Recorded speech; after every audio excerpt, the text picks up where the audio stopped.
Good morning, folks. We don't have a completely quiet star, but the eruptions are filamentary and generally not fired in Earth's direction.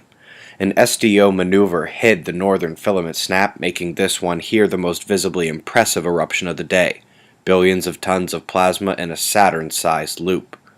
Solar flaring still isn't doing much. The lone flare was during those filament snaps, and the sunspots appear unwilling to help change that. Just one new group of spots on the disk, on the north, and it is departing with magnetic separation as blue and red are split. So far, the Earth-facing filaments have remained firm. None have released or destabilized. They remain our top watch, however, without any sunspots on the disk.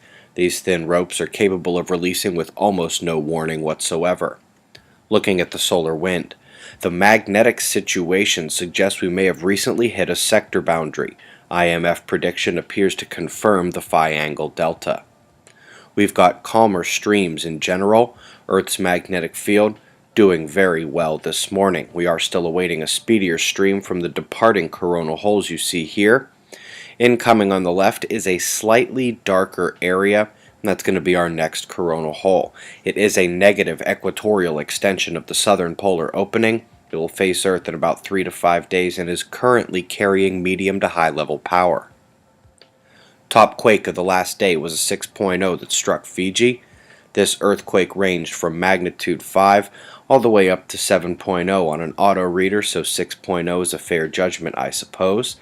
Also had some increased seismicity on the western side of South America, and a 4-pointer striking Missouri, way above average there. For those who use NOAA's space weather pages, we could have some data dropouts today. They promise only about 30 minutes of downtime at once.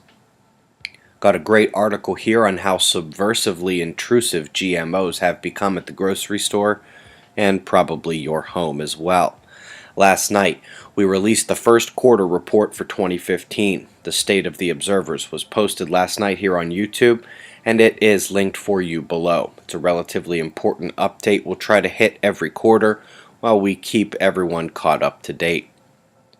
The super typhoon in the West Pacific is set to whack the Philippines head on. The storm is probably going to cause major damage and death. We can only hope it will have weakened by the time it hits China a few days later. Then, we come to the United States. Northern low still drawing an amazing convergence down through the states and driving warm, moist air into cold, dry air, leaving us with the potential for major storm activity tonight. The cold alerts still exist north and west of the convergence, but the top watch is for the yellow and red areas. It'll be fascinating to see if the Missouri quake zone acts as an earth spot for tonight's tornadoes.